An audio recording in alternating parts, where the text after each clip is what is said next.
There's no way. Look though, look. Players like this come around once, sometimes in our lifetime. Mm-hmm. There hasn't been once in a generation, certainly. But no player in NBA, in WNBA history, has had to deal with this.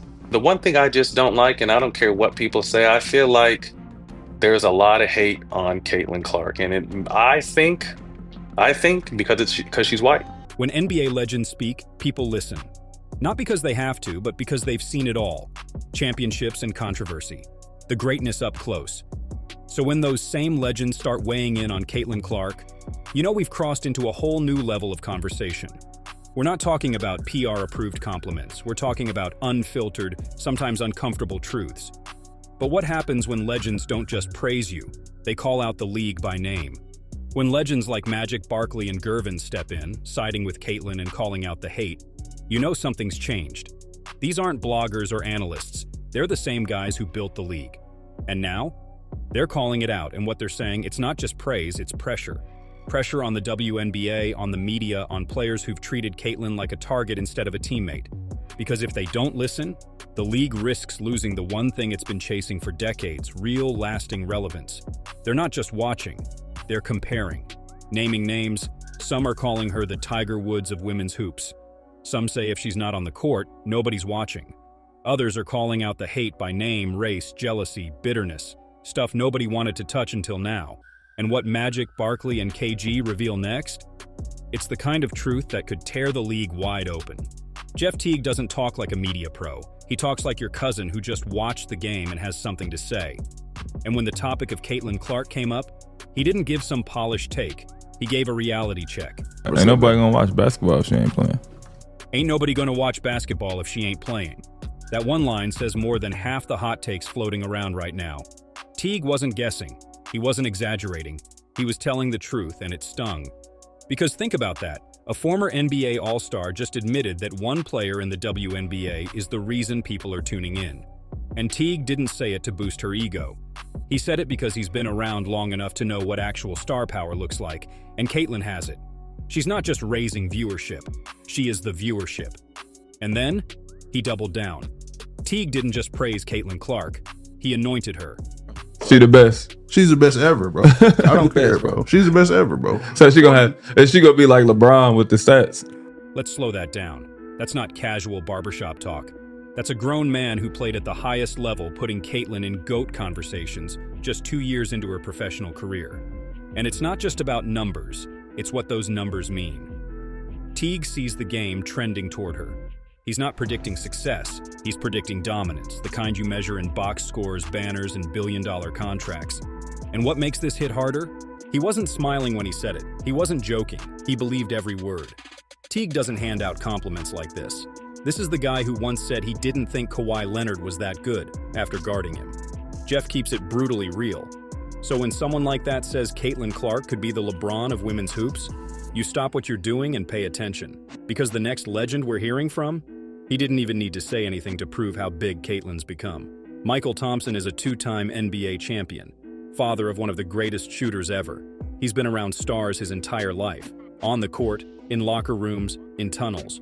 So when he tells you something about Caitlin Clark, you pay attention. When I was in Indy, I didn't care about that. The only thing I remember about Indy is when I was leaving Cambridge Arena in a loading dock, Caitlin Clark walked right by me. And I froze. I didn't say hello to her. How about that? My favorite basketball player outside of Clay was right there in front of me. There she was. And I said, no, I can't do it. But getting back to your question, you're right. That's what I remember most about Indiana. Caitlin Clark was right there next to me. He didn't choke in front of Michael Jordan. Didn't freeze around Magic. But Caitlin Clark walks by, and he's speechless? That's not a compliment. That's awe. Because Michael isn't reacting to just a good player. He's reacting to a force. Something cultural. Something that makes grown men forget what they were going to say. She's not just playing in the WNBA. She's reshaping it. And when a guy who raised Klay Thompson says Caitlin is his favorite player, that's not hype. It's confirmation. She's cracked through every level of the basketball world.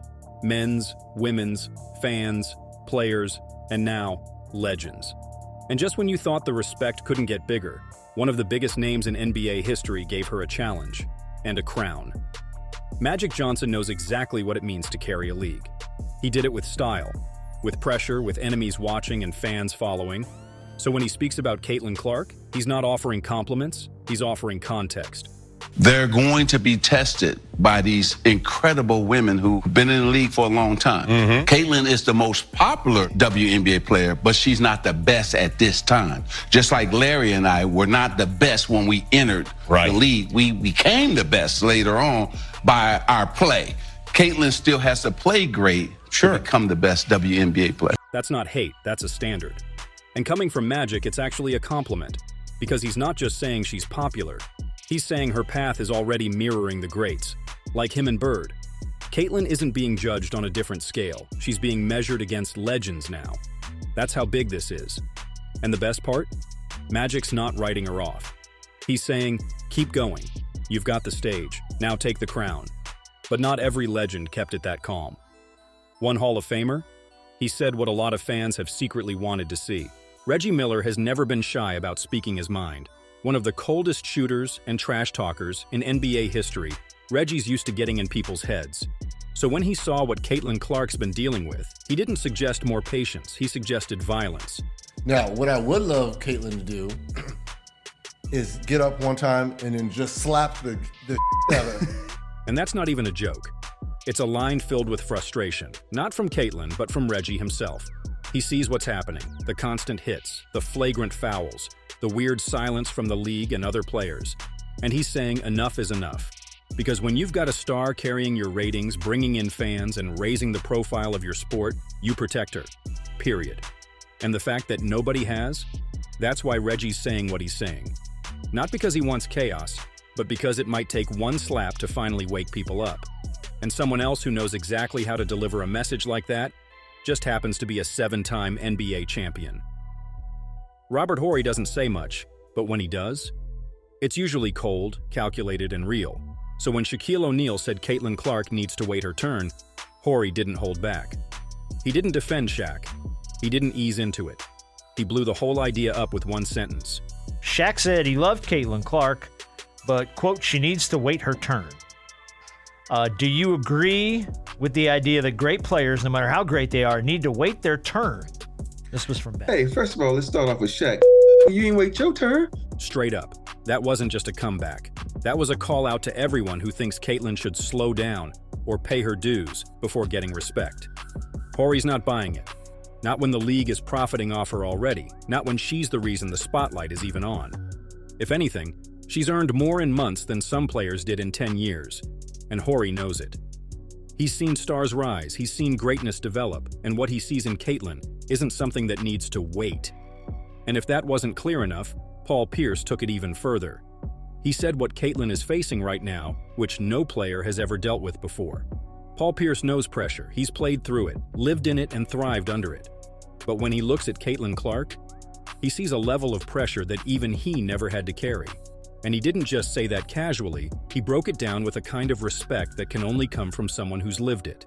Players like this come around once, sometimes in our lifetime. There hasn't been once in a generation, certainly. But no player in NBA, in WNBA history has had to deal with this, right? What? What she's dealing with.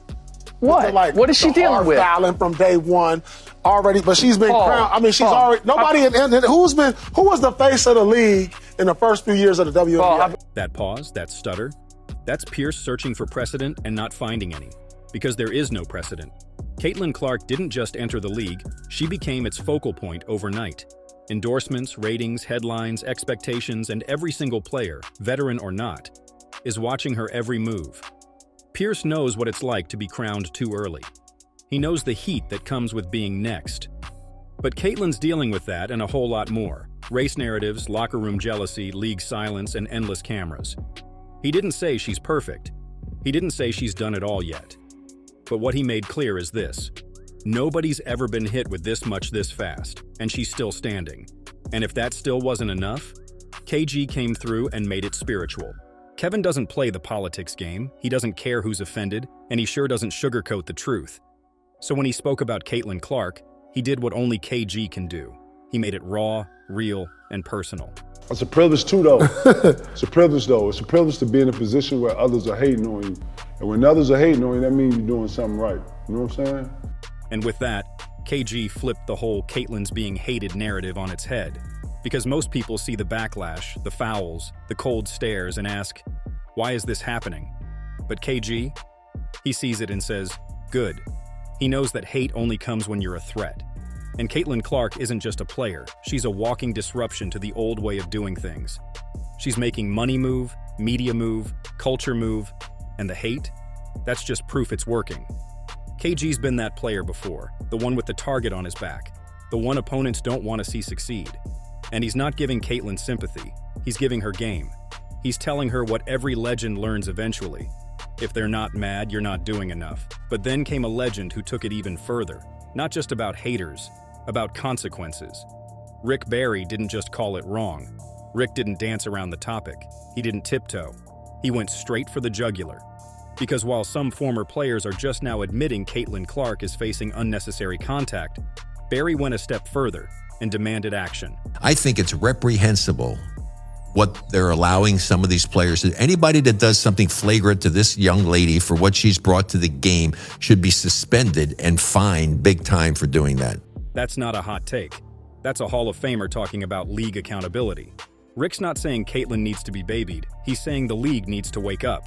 Because right now, they're letting players take cheap shots at the most valuable asset they've had in decades and pretending it's normal. This isn't about a hard screen. It's about intent, about hitting her for who she is, not how she plays. And Barry sees it. He's not arguing for special treatment. He's arguing for equal protection. If any other star, NBA or WNBA, got tackled off ball like Caitlyn has, there'd be fines, there'd be ejections, there'd be a press release. But with Caitlyn, just a shrug and a silent whistle. Barry is saying what the league refuses to. You're letting this happen, and it's shameful. And the worst part? The very players who benefit most from Caitlyn's presence, some of them are the ones doing the damage. George Gervin saw it too. And what he said next might be the realest take of all. George Gervin is known as the Iceman, cool, calm, legendary. But when it came to Caitlin Clark, he didn't stay quiet. He melted the room. Gervin didn't just talk about the hate. He went deeper. He talked about the value. The value Caitlyn's bringing to every single player in the WNBA, even the ones throwing elbows at her. And think about it, y'all. I mean, we're dealing with imperfect people. I mean, and when you look at it, they don't know the value that she's bringing for all of them. She bringing, they flying private planes now. They went flying private before she came. They on major networks now. They weren't doing that. See, she remind me of Tiger Woods for golf. Yes. He changed the paycheck. Let that sink in. Tiger Woods for golf, Caitlin Clark for women's basketball, and Gervin wasn't done. Why ain't somebody, unions, making this an issue for these girls to say, like, man, we need another Caitlin Clark if we gonna be able to get all these benefits, because they didn't have it before she got into the league. This isn't just a compliment. It's a call out to the league, to the players, to the unions. Caitlin Clark is the rising tide lifting every boat.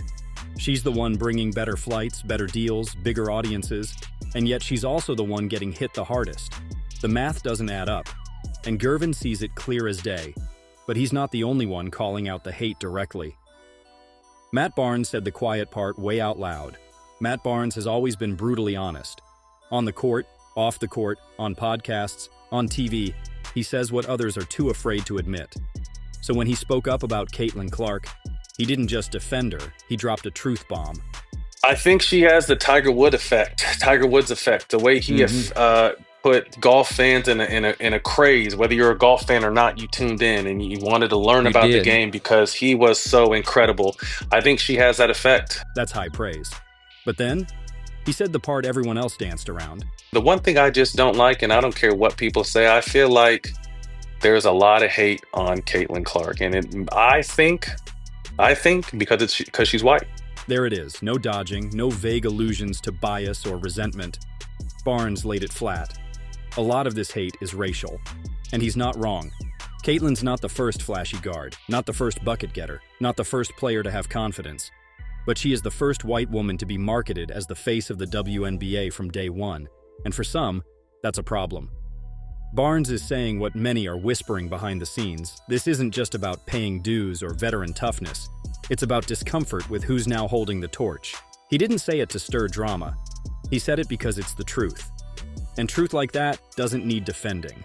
And then came Zeke. And he wasn't whispering anything either. Thomas is a master of basketball IQ. He doesn't just see what's happening on the court, he sees why it's happening. And when he broke down Caitlin Clark's game, he didn't focus on hype or headlines or controversy. He focused on the basketball. So what are they doing now? They're running. You see creativity, you see originality, you see all that stuff in transition now because the floor is spread. As soon as they get the ball, make a miss, they are out, man. They are out, filling the lanes, running their spots, getting to their spot. Why? Because they know Caitlin gonna give it up. That's the beauty that we're watching in basketball right now with Caitlin Clark. That's not just a compliment. That's an analysis of impact. Isaiah isn't talking about Caitlin's scoring. He's talking about how her presence is shaping the entire game. She's not just changing how defenses react, she's changing how her teammates run the floor. She's speeding up the WNBA's pace.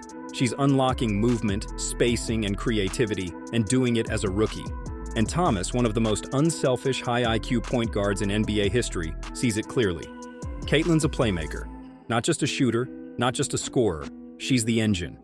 When a Hall of Famer breaks down your game like this, that's not hype, that's validation. And that leads us into a player who knows a thing or two about training, work ethic, and spotting real shooters. Patrick Beverley kept it short, but the respect was loud. Beverley doesn't hand out compliments easily. He's a grinder, a professional irritant, a guy who's built his career on defense, discipline, and outworking everyone else in the gym. So when he gives respect, especially to another grinder, it means something. You know, I say what's up, but I'm not the type to say what's up to interrupt your workout because I don't like people to interrupt mine. She can shoot the shit out of it. And the WNBA assist leader past year. She can shoot the shit out the ball. She's a great shooter. And she's one of those workout people. That last line, one of those workout people, is where the real praise lives. Because for Pat Bev, that's the highest compliment. It means you show up early, stay late, keep your head down, and grind while the cameras flash somewhere else. And that's how he sees Caitlin Clark. A pure worker who lives in the gym and earns everything she's getting. He didn't overhype her, didn't compare her to stars, he just kept it real. She's got the strap, and she's got the vision. She's even got the discipline. And maybe that's why so many players don't know how to handle her. Because they see the media love, the charter flights, the attention, but they don't see the grind behind it. Pat Bev sees it. He's lived it, and that's why he respects it. And then, finally, the mic dropped. Barkley spoke. And he didn't hold back anything. Charles Barkley has always been loud, unfiltered, and unapologetically honest. But when he spoke up about how the WNBA has handled Caitlin Clark, he wasn't just speaking the truth. He was dropping a grenade on live television. These ladies, and I'm a WNBA fan, they cannot have this Caitlin Clark thing up any worse if they tried. People believe what we say on television. Just because people don't like you or your personality, they can't get on TV and slander you. It's just total bullshit. This girl is incredible. The number of attention, eyeballs she's brought to college and the pros, and for these women to have this petty jealousness, you say to yourself, damn, what is going on here? And the thing I love about her, she never says a word. That wasn't commentary. That was an indictment. Barkley went after it all. Petty players, bitter vets, biased media voices, and an entire league that has somehow managed to fumble the biggest star in its history. He laid it bare. Caitlin Clark is the reason WNBA players are flying private, getting more media coverage, and finally seeing the benefits they've been demanding for years. And how are some of them reacting? Cold shoulders, targeting her, dismissing her, acting like she hasn't earned it? Barkley's message was crystal clear. You asked for this moment. Now don't ruin it. Because whether they like her or not, the truth is the same. She's already changed everything. And if Barkley has to be the one to say it first, he's not afraid to light the fuse. If this many legends can see it clearly, Magic, KG, Pierce, Gervin, Barkley, then what's everyone else waiting for? They're not confused, they're not scared to speak, and they're sure as hell not staying silent. So why is the league? Caitlin Clark doesn't need protection. She's already proven she can take the hits. But when legends speak up, that's not for her. That's for everybody else. They're not sugarcoating it. They're not sidestepping the race talk. They're not ignoring the hate. They're saying the quiet part out loud. The double standards, the dirty fouls, the jealousy, the league's silence. Matt Barnes called out the hate directly. Reggie Miller said maybe it's time Caitlin slaps someone. Rick Barry said suspend anyone who targets her. George Gervin compared her to Tiger Woods. Charles Barkley said this league is fumbling its biggest star in history. How many more signs do you need? Caitlin Clark didn't just enter the WNBA. She changed the stakes. She flipped the spotlight, turned empty gyms into sold-out arenas, and dragged women's basketball into the mainstream with nothing but a jumper and a chip on her shoulder. And now, the old guard, the ones who made this game, are telling the new guard to pay attention. Respect the moment, respect the woman, or get left behind. Because what Caitlin's doing right now, it's not temporary. It's not hype. It's the beginning of a legacy.